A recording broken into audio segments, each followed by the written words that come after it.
네, 필살기 고수 외전. 오늘 이 시간도 두 분의 전문가가 엄선한 관심 업종, 그리고 그 안에서 특히나 주목할 만한 종목은 어디인지 꼼꼼하게 접근법을 잡아보도록 하겠습니다.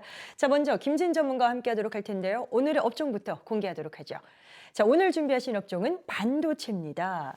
이제 코스피가 4천선을 넘나드는 와중에 이렇게 고점까지 끌어올린 선봉장 바로 반도체라고 할 수 있겠죠. 그런데 제가 앞서서도 언급했습니다만 AI 거품론 이 부분에 대해서도 먼저 좀 짚어봐야 본격적인 얘기를 풀어볼 수 있을 것 같습니다. 자, 김진 전문가님, 뭐 걱정을 해야 되는 상황인가요? 어떻게 보시는 걸까요? 결론부터 말씀드리면 네. 걱정하실 필요 없다고 보고요. 네네. 이게 흔들렸던 이유가 뭐 다른 게 아니고요. 일단 미국 증시에서 그 AI 관련 종목들의 그 밸류에이션 고평가 논란과 함께 그 팔란티어하고 엔비디아의 그 영화 빅쇼트의 그 실제 주인공인 헤지펀드 매니저 그 마이클 버리가 공매도 포지션을 취한 사실이 알려지면서 이 AI 버블에 대한 불안 심리를 자극을 했던 부분들이 좀 작용한 것으로 보입니다. 네. 거기다가 이제 외환 시장까지 같이 출렁이면서 7일에는요 원달러 환율이 7개월 만에 1,450선을 돌파하기까지 했었고요. 특히 이제 외국인들이 11월 첫 주에 기다렸다는 듯이 이 그 고점 논란과 함께 대형 반도체주 중심으로 대량의 차익 실현 매물을 쏟아내면서 4천선을 무너뜨리기도 했던 그러면서 이게 단기 변동성을 키웠던 그런 한 주라고 볼 수가 있겠습니다. 네. 하지만 초장에 말씀드렸듯이 최근에 그 선물 옵션 시장에서 보면은요, 이 외국인들의 그 매수 포지션이 지금 체크가 되고 있습니다. 따라서 이 단기 변동성 곧 마무리되고 다시 상승 그런 세로 이어질 수 있을 거다 이렇게 판단을 하고 있습니다. 그런 맥락에서 관심 업종으로 그 섹터를 반도체로 준비를 하신 건데요. 일각에서도 이런 의견이 많습니다. 기술적 조정을 거친 후에 또 위쪽으로 상방으로 계속해서 기대가 되는 만큼 분할 매수 기회로 보는 것이 옳다. 뭐 실적이나 이런 기대할 만한 부분들이 아직 많은 거잖아요. 네네. 네. 주요 그 빅테크들의 실적이 지금 대부분 좋게 나오고 있다는 것은 이게 물론이고요. 그 AI 버블 논란과 관련해서는요, AI 버블은 아직 시작도 안 했다는 게 제 의견입니다. 어, 아마존 웹 서비스라든지 MS 애저 그리고 구글 클라우드 등 이 하이퍼스케일러들을 중심으로 해서 이 AI 투자에 대한 수요가 지속적으로 증가를 하고 있고요. 그에 따른 AI 반도체 시장의 고성장세는 내년까지는 충분히 이어질 것으로 이렇게 보여집니다. 따라서 이번 증시 변동성을 저는 그 단기 급등에 따른 한 번은 겪어줘야 되는 그러니까 꼭 필요했던 이 건강한 조정이라고 보고 있습니다. 네. 즉 추가 상승을 위한 에너지를 다시 모으는 과정이다 이렇게 보고 있기 때문에요. 투자자분들께서는 큰 걱정은 안 하셔도 될 것 같습니다. 지난주에 그 외국인들의 매도세가 거셌었는데요. 앞서 언급했듯이 그 최근 랠리를 주도했던 외국인들이 이 급등한 반도체주 등을 단기 차익 실현한 것은 할 것은 하면서 이렇게 그 포트를 한번 재정비하는 그러한 과정이 있다고 보이고요. 이것은 추가 랠리를 위해서도 좋은 현상이라고 말씀해 드릴 수가 있습니다. 네. 머지않아서요, 이 재정비가 끝나게 되면 재차 상승 랠리가 이어질 것이라고 이렇게 보고 있습니다. 대형 반도체주들, 국내 증시를 대표하는 그 대표 주식격이죠. 이 SK 하이닉스와 이 삼성전자. 이게 이제 2021년 고점 전후에서 물려 있었던 그 수많은 개인 투자자들이 계셨습니다. 이분들이 이제 이번 상승에서 본전 또는 약간의 그런 수익을 내면서 그 매도하고 나서요, 이 추가 급등을 못 쫓아가면서 마냥 쳐다보고만 계신 분들이 굉장히 많았을 것으로 보이는데요. 네. 이제 그 다시금 이 공략할 기회를 그 만들어주는 것이라고 보이니까요. 재차 국내 이 대표 주식들을 담을 수 있는 좋은 기대로 판단하시고 해주시면 좋을 것 같습니다.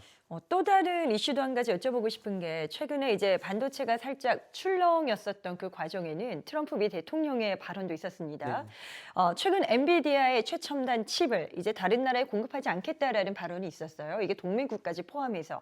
그렇다 보니까 앞서서 젠슨 황의 언급이 있었음에도 불구하고 이게 좀 차질이 생기는 게 아닌가, GPU 공급이 안 되는 게 아닌가 이런 우려감이 높았었거든요. 이건 어떻게 보셨는지요? 저는 전혀 아니라고 봅니다. 아니다. 예, 네. 이 트럼프 대통령의 이 블랙일 통제 발언은요, 이 중국을 겨냥한 것으로 보시면 됩니다. 따라서 이제 중국에만 해당된다고 보시는 게 맞겠고요. 한국 정부와 이 기업들에 공급하기로 약속했던 26만 장의 그 GPU 공급에는 상관이 없다 이렇게 보는 게 맞을 것 같습니다. 네. 실제 그 마이크로소프트 같은 경우는요, 미국 정부로부터 그 UAE에 대한 그 엔비디아의 AI 칩 수출 승인을 받았다고 또 밝혔고요. 트럼프 대통령 발언이 있은 그 다음 날 UAE로 수출을 위해서 선적한 사례를 우리 정부가 확인한 것으로도 보도되기도 했습니다. 뿐만 아니라 이번 26만 장의 그 GPU 공급은요, 한국 정부 및 국내 기업들에게는 그 젠슨왕의 선물이라는 표현이 뭐 분명 맞기도 하지만 한편으로는요, 엔비디아 입장에서는 매우 실리적인 그 전략적 선택을 한 것이기도 합니다. 엔비디아는요, AI를 그 현실 세계로 끌어들이는 것을 목표로 하고 있는데요. 그 핵심이 바로 AI 팩토리입니다. 이 AI 팩토리라는 것은 GPU와 네트워크 그리고 소프트웨어를 하나로 묶어서 설계부터 생산 검증에 이르기까지 모든 과정을 AI가 스스로 학습하고 또 판단하는 구조를 갖게 되는데요. 네. 이에 대한 그 최적의 테스트 베드가 이 반도체라든지 로보틱스, 그리고 자율주행차, 조선 등등 주요 첨단 산업 분야에 있어서 기술력과 제조 기반을 모두 갖춘 이 한국이 바로 그 테스트 베드에 최적합하다는 그 판단이 작용한 것이라는 분석이 나오고 있습니다. 따라서 AI 일명 그 AI 깐부 동맹을 통한 네. 이 GPU 공급은 차질 없이 이루어질 것으로 이렇게 판단하고 있습니다. 이렇게 지켜보면 결국엔 엔비디아와 연관이 깊은 삼성전자 그리고 SK하이닉스의 반도체 투톱이 상승을 보여줄 때 우리 지수도 함께 그 4천선 위에서 행진을 보여주는 그런 모습들이 연출되고 있습니다. 그야말로 뭐 시장의 엔진이 아닌가 이런 생각도 드는데요. 이 반도체 슈퍼사이클이라고 할까요? 언제까지 이어질지 그 지속 여부에 대해서는 어떻게 보세요? 네, 말씀하신 것처럼 현재 그 메모리 물량이 지금 딸리고 있어요. 그러니까 메모리 기업들의 생산 물량이 글로벌 그 메모리 수요를 따라가지 못하는 그 쇼티지 현상이 이어지고 있는 그런 상황입니다. HBM 외에도요, 이 범용 서버용 그 D램도 재고가 바닥난 상황으로 그 SK 하이닉스는요, 3분기 컨퍼런스를 통해서 이 공급 부족으로 인한 메모리 이 제품에서도 장기 계약을 체결하고 싶어하는 고객들이 증가하고 있다고 말하면서요. 회사의 그 생산 능력을 고려하면 내년에 그 HBM뿐만 아니라 D램, 랜드까지 모두 그 사실상 솔드아웃 됐다고 말했을 정도입니다. 네네. 따라서 적어도 내년 하반기 그리고 27년 상반기까지 뭐 그 이상까지도요. 이러한 반도체 슈퍼사이클이 저는 이어질 것으로 이렇게 보고 있습니다. 김진 전문가의 시장 전략, 반도체에 대한 업황 분석이 궁금하시다면 카카오 채널 필살기 고수 외전을 검색해서 친구 추가하시면 되겠습니다. 자, 반도체 안에서도 어떤 종목을 주목하시는지 궁금해지는데요. 첫 번째 기업부터 바로 확인해 보시죠. 자, 먼저 가볼 곳은 삼성전자입니다. 역시 먼저 등장을 하네요.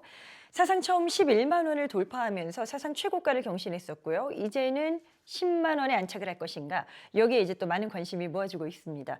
삼성전자 지금 흐름에 대해서는 어떤 분석으로 접근을 하신 걸까요? 네, 그 지난 6일까지 외국인 그 매도세가요, 4거래일 정도 강하게 네. 이어지면서 삼성전자가 그 11만 원을 찍고 나서 주가 그 10만 원을 지금 두고 공방전을 펼치고 있는 그러한 상황이라고 볼 수 있습니다. 최근에 이러한 움직임은요, 지난 4개월 동안 그 거침없는 급등 랠리에 따른 피로감이 일단 조금 쌓여 있는 상태이고요. 또한 그 미국 시장에서 그 AI 버블 논란으로 인해서 엔비디아 등 AI 관련 기술주들이 이 조정을 받고 있기 때문에 그에 따라서 삼성전자도 장기 차익 실현 매물이 출회가 되면서 이를 그 소화해가는 그런 과정이 있다고 보시면 되겠습니다. 네.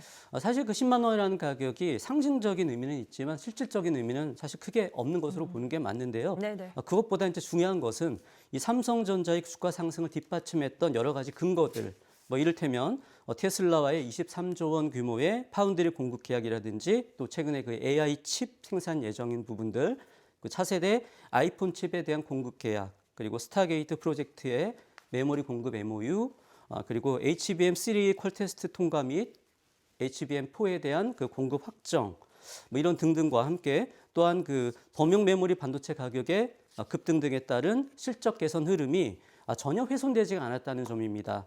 따라서 또 이 AI로 촉발된 이 메모리 수요의 회복과 HBM의 매출 증가가 지속될 것으로 보이기 때문에요. 결국에는 주가 10만 원을 다시 회복하고 추가 상승으로 이어질 것으로 기대하고 있습니다. AI 시대의 필수지요. 메모리 HBM 시장이 재편에 들어갔습니다. 이제 기존에 본다면 SK하이닉스가 주도하고 이제 마이크론이 가세했던 그런 HBM 시장인데요. 이제는 삼성전자까지 합류를 합니다. 자, 이렇게 삼성전자가 본격 참전을 하게 된다면 이 HBM 쪽 판도를 좀 바꿀 수 있을 것인가? 이 부분에 대해서는 저희가 어떤 가능성을 이야기해 볼 수 있을까요? 사실 삼성전자가 HBM을 지금 많이 뒤처져 있는 것은 예, 맞습니다. 기존의 삼성전자의 위상을 생각한다면 지금은 참 안타까운 부분들도 많았던 부분인데요. 네. 시장 조사 업체인 그 카운터 포인터 리서치에 따르면요, 지난 2분기 기준으로 HBM 시장의 점유율은요, SK 하이닉스가 64%, 그리고 미국의 마이크론 테크놀로지가 21%, 그리고 삼성전자가 15%로요. 마이크론 테크놀로지 역전을 허용한 이후에 3위에 머물러 있는 그런 상황입니다. 네. HBM4에서 있어서도요, SK 하이닉스의 그 한 발 앞서 나가는 이 선전이 여전히 점쳐지고 있는 가운데요. 삼성전자가 HBM4 시장에 본격적으로 진입을 하면서 시장 판도의 변화는 예상은 되고 있습니다. 특히 마이크론 테크놀로지, 삼성보다 앞서가고 있었던 마이크로 테크놀로지가 엔비디아의 그 HBM4 성능 기준을 충족하는 데 지금 어려움을 겪고 있어요. 그러면서 재설계에 나설 가능성이 높아지고 있는데요. 당초 그 연내에 HBM4 출시 계획이 크게 뒤로 밀려가지고 2027년으로까지 연결될 것이라는 그런 시각까지 나오고 있는 상황입니다. 네네. 이에 따라서 삼성전자가 HBM4 시장에서는 다시 2위로 올라서면서 SK 하이닉스를 추격하는 양상의 그 새로운 판세가 짜질 수 있을 것이다. 이렇게 보고 있습니다. 삼성전자가 D램 공급 가격을 40% 인상하는 방안을 추진 중인 것으로 이제 올 4분기쯤으로 이야기가 되고 있는데요. 그런 또 전망이 나오고 있습니다. 이렇게 된다면 뭐 D램 수요 쪽은 탄탄하니까요. 앞으로 삼성전자의 업황은 좀 더 좋아질 것으로 뭐 그렇게 기대해도 문제는 없는 걸까요? 네, 맞습니다. 네. 최근에 그 이 디램 가격이요 급등을 했어요. 그러면서 삼성전자는요 이달과 또 다음 달에 이루어지는 디램 공급 계약에서요 가격을 전분기보다 무려 40%나 인상하는 방안을 추진하고 있습니다. 삼성전자뿐만 아니고요 반도체 제조사 대부분이 올 4분기 디램 공급 가격 계약에 있어서 가격을 올리고 있는데요. 마이크론 테크놀로지는 지난 9월 견적을 제시하면서 고객사들에게 대해서 35%에서 40% 가격 인상을 요구를 하고 있고요. SK 하이닉스는 지난달에 20에서 25% 오른 가격을 이미 제시해 놓은 상태입니다. 네네. 실제 그 메모리 현물 시장에서도요. 최신 디램인 DDR5 이 가격이 지난주에 30% 이상 급등한 것으로 나타났을 뿐만 아니라 최근 품귀 현상까지 나타나고 있는 상황이기 때문에 이 D램과 낸드 이 두 가지 모두 이 기업 간의 그 장기 계약 가격과 그리고 현물 가격이 일관되게 지금 상승하는 모습, 이 모습을 보이면서요. 메모리 공급 부족에 따른 슈퍼 사이클이 장기화될 것이라는 전망에 점점 더 힘이 실리고 있는 그러한 모습입니다. 자, 그렇다면 이제 10만 전자 안착을 시도하고 있는 삼성전자 어떻게 접근하는 게 좋을지 구체적인 전략 세워보도록 하겠습니다. 보니까 증권가에서는 이제 목표 주가도 올리는 분위기더라고요. 뭐 얼마 선까지 제시되고 있는 건가요? 네, 맞습니다. 최근 증권가에서요. 삼성전자 목표 주가는 17만 원까지 17만 원. 현재 10만 원 공방 벌이고 있는데 무려 70% 정도 되는 17만 원서까지 상향 조정하는 리포트가 나오기도 했습니다. 네. AI 투자 확대에 따른 그 HBM 등 이 메모리 반도체 슈퍼 사이클이 지속될 것이고요. 또한 그 미국발 금리 인하에 따른 유동성 장세에는 이 큰 변화가 없을 것으로 전망되기 때문에 그 전제하에서는 충분히 그 가격조차도 가능할 수 있다 이렇게 보여집니다. 현 시점에서 접근 전략까지 알려드리겠습니다. 네. 분할 매수 원칙을 일단 지켜주시고요. 9만 5천 원에서 10만 5천 원 사이에서 1차 매수, 그리고 눌림이 나온다면 8만 5천 원까지 나온다면 정말 아주 좋은 가격이 되겠습니다. 이까지 2차 매수해 주시고 손절가는 종가 기준 8만 2천 원, 그리고 목표가는 1차 13만 원, 그리고 저는 2차는 일단 15만 원까지 제시해 드리도록 하겠습니다. 알겠습니다. 김진 전문가의 삼성전자 투자 전략 더 알고 싶은 부분 있으시다면 카카오 채널 필살기 고수 외전을 검색해서 친구 추가하시면 되겠습니다. 더 많은 정보를 확인하실 수 있겠습니다. 자, 삼성전자에 이어서 두 번째 탑픽은 어디일까요? 바로 또 보시죠. 반도체주 이번엔 SK 하이닉스입니다. 뭐 올 하반기 국내 증시 주인공이라고 해도 과언이 아닐 것 같은데요. 장중에 60만 원 선까지 돌파하면서 거침없는 질주를 보여줬습니다. 뭐 SK하이닉스도 마찬가지인 것 같아요. 뭐 외국계 증권사, 국내 증권사 할 것 없이 목표 주가 상향이 계속 잇따르고 있더라고요. 네, 그렇습니다. 먼저 그 미국 그 월가의 그 IB들이 최근에 SK 하이닉스 목표 주가를 일제히 70만 원으로 상향을 일단 조정을 했었습니다. 70만 원. 네. 네네. 먼저 골드만삭스가 전통의 이 메모리 업황의 회복세가 예상보다 강하고요. 또 HBM의 출하량도 늘고 있다고 얘기하면서요. 이 공급이 수요를 따라가지 못하는 이러한 그 내년엔 반도체 그 업황이 슈퍼사이클에 진입할 것이라고 저는 뭐 이미 진입했다고 보는데 네. 진입했다 할 것이라고 얘기하면서요. 목표 주가를 기존의 60만 원에서 25% 이상 올린 70만 원으로 제시하면서요. 투자 의견 또한 중립에서 매수로 또 높였습니다. 이와 함께 그 JP 모건도요. 최근 1개월 사이에 3차례나 보고서를 고쳤으면서까지 목표 주가를 70만 원으로 올렸고요. 뱅크 오브 아메리카 역시 오픈 AI와 AMD 그리고 또 엔비디아가 HBM 시장을 이끌면서 이 메모리 수요가 2030년까지 견조할 것이라는 판단을 내놓으면서요. 2026년에서 2030년 글로벌 AI 데이터 센터 투자 규모가 연평균 30%씩 증가할 것이라고 전망을 했습니다. 그러면서 SK 하이닉스를 최대 수혜주로 꼽으면서요. 목표 주가 70만 원을 제시해 놓은 상태입니다. 네. 그런데 이제 국내 증권사들은 더 높게 제시를 하고 있어요. 더 높아요. 네네. 그중에서 가장 높게 제시하고 있는 곳이 바로 SK증권인데요. 이 AI 시대를 맞아서 SK 하이닉스의 실적이 최근 3년간 거시경제의 흐름에 연동되지 않고 있다는 점, 이 점을 강조했고요. 또한 그 메모리 사이클의 이 강도가 더욱 강력해지면서 반도체 산업의 패러다임이 선증설 후수주에서 이 TSMC처럼 그 선수주 후증설로 이 산업 구조 자체가 바뀌면서 실적 안정성이 이렇게 확보가 되고 있다. 그렇기 때문에 기존의 그 PBR이 아닌 PER로 기업 가치를 재평가해야 한다고 추정하면서요. 네. 내년도 예상 EPS에 11배를 적용해서 무려 목표가를 100만 원을 제시했습니다. 100만 원. 네. SK 하이닉스가 3분기에 사상 처음으로 10조 원대 영업이익을 기록했습니다. 이렇게 된다면 이제는 단순 메모리 기업이 아니라 어떤 모델형이 좀 바뀐다고 봐야 될 것 같은데요. 고객 맞춤형 그리고 선주문 기반의 어떤 비즈니스 모델을 구축해가고 있다. 이렇게 해석해야 될 것 같은데 이건 앞으로 SK 하이닉스의 어떤 방향성을 이끌게 될까요? 네, 아무래도 계속 그 말씀이 드렸던 부분이 또 한 번 또 강조해 드릴 수 있는 부분인데 이 글로벌 AI 그 인프라의 그 확대가요. 이 서버양 D램 그리고 ESSD 수요까지 강하게 촉진을 하고 있는 지금 그런 상황인데요. 먼저 그 AI 학습 단계에서는 이 초대형 데이터 센터에 AI 서버를 중심으로 데이터 연산을 처리를 했다면 AI 추론 단계에 넘어가면은 이 방대한 토큰 수를 빠른 응답 요구에 맞춰서 처리하기 위해서 AI 서버의 그 연산 부담을 일반 서버와 또 그 엣지 디바이스 등 다양한 인프라로 분산을 이렇게 시켜야 되는데요. 네네. 최근에 이 AI 추론 시장이 성장을 하면서 HBM뿐만 아니라 고성능 DDR5를 포함해서 이 SSD까지 수요가 크게 확장이 되고 있으면서 이 D램과 낸드 수요에 구조적인 변화가 생기기 시작된 그런 부분입니다. 또한 이 한정된 생산 능력을 이 업체들의 생산 능력을 HBM 공급에 집중을 투입을 하면서 일반 메모리 생산량 감소를 초래했고요. 게다가 일반 메모리 제품에 대해서도 아까 말씀드렸듯이 그 장기 공급 계약을 체결하고 싶어하는 고객들이 늘어나면서 일반 D램과 낸드 모두 이 전분기 대비 이 재고 감소는 물론이고요. 최신 D램인 DDR5의 경우에는 생산되는 즉시 이 고객사에 출하가 될 만큼 공급이 매우 부족한 이 상황이 계속 연출되고 있습니다.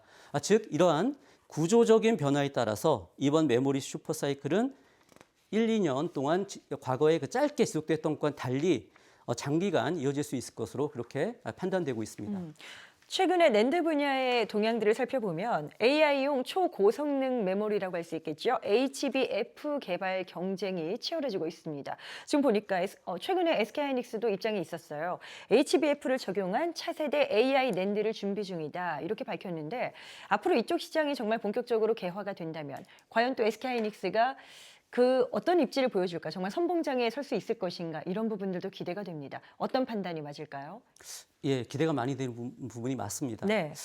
이 HBF가 나온 게 뭐냐면 HBM의 이 용량 증가의 한계가 좀 있기 때문에 이걸 보완하기 위한 방안으로 이 반도체사들이 차세대 고적층 낸드 플래시, 즉 바로 이 HBF를 개발 중에 있는 부분인데요. 이 낸드 플래시는요, 전원이 꺼지더라도 데이터를 유지하는 그 저장용 반도체인데요. 네. 앞에서 언급했던 것처럼 AI 시장이 추론 단계로 이제 영역을 넓혀가면서 더 많은 데이터를 저장할 수 있는 이 낸드에 대한 수요가 함께 증가하고 있는 그런 상황입니다. 이에 따라서 그 D램을 여러 층 쌓는 이 HBM처럼 낸드도 역시 마찬가지로 칩을 쌓아 올려서 많은 용량의 데이터를 저장할 수 있게 해서 그 HBM과 함께 활용할 수 있도록 하는 것이 바로 이 HBF가 되겠습니다. 결국 그 메모리의 속도도 중요하지만 용량 부족 문제가 커지고 있는 만큼 HBM으로 해결할 수 없는 이 용량 부족 문제를 낸드로 해결해 보자는 차원이기 때문에 향후에 중요도가 더욱 높아질 것으로 기대가 되고 있습니다. 네. SK 하이닉스는요. 지난달에 그 미국 캘리포니아 세너제이에서 열린 2025 OCP 글로벌 서밋 행사에서요. 이러한 그 적층 방식을 기반한 이 차세대 낸드 스토리지 개발 전략을 발표를 했고요. 또한 그 샌디스크와 함께 그 차세대 낸드 기술 이 HBF의 국제 표준화 논의를 진행 중에 있는 것으로 이렇게 파악이 되고 있습니다. 반면에 이 삼성전자는요, 지난달에 그 서울 코엑스에서 열린 그 반도체 대전에서 그 적층 낸드에 대한 기본적인 그 방향성을 제시하는 정도로만 알려져 있기 때문에 지금까지의 그 HBF에 대한 그 진행 속도를 감안했을 때 아무래도 HBM으로 삼성전자의 추월에 성공한 SK 하이닉스가 HBF 시장에서도 주도권을 가져갈 수 있을 것으로 이렇게 전망이 되고 있습니다. 알겠습니다. 이렇게 SK 하이닉스에 기대되는 포인트들을 쭉 설명해 주셨는데, 자, 앞서서 국내 증권사는 뭐 목표가를 100만 원까지도 제시했다고 하셨잖아요. 네. 김진 전문가의 SK 하이닉스 투자 전략은 어떠신지 궁금합니다. 네, 지금까지 말씀드렸던 것 외에 또 최근에요. 그러니까 지난 11월 초입니다. SK 하이닉스가 그 엔비디아와의 그 내년 가격 협상에서요. HBM4에 대한 공급 가격을 50% 이상 인상한 것으로 파악이 됐습니다. 경쟁사 시장 진입에도 불구하고 큰 폭의 그 공급가 인상에 성공을 하면서 HBM 시장에서의 그 압도적인 지위를 확인한 것은 물론이고요. 내년에 사상 최대 실적 또한 미리 예약을 해놓은 셈이 되겠습니다. 네. 올 3분기 영업이익이 그 11조 3,834억 원으로 사상 최대 실적을 기록했었는데요. 내년에는 이 분기 영업이 15조 원을 넘어설 것이라는 그 관측이 나올 정도입니다. 이 50% 인상은 그 업계의 그 예상치를 10% 이상 웃돈 것이기도 하고요. 또 앞서 그 외국계 증권사와 국내 증권사의 그 목표가 상향 보고서가 이 가격 협상 결과가 나오기 이전이었다는 점에서요. 향후 기대치는 더 커질 수 있다. 이렇게 보시면 되겠습니다. 현 시점에서는 접근 전략까지 알려드리겠습니다. 예, 마찬가지로 그 분할 매수 원칙은 반드시 지켜주시면서 55만 원에서 60만 원 초반대까지 1차 매수, 눌림이 나와주면 50만 원대까지 2차 매수, 그리고 손절가는 45만 원 잡으시고 1차 목표가는 75만 원, 그리고 2차 목표가는 90만 원 제시해 드리도록 하겠습니다. 구체적인 목표가까지 들어봤습니다. 계속해서 김진 전문가와 함께하고 싶다 이러신 분들은요. 카카오 채널 필살기 고수 외전을 검색해서 친구 추가하시면 되겠습니다. 많은 관심 바랍니다.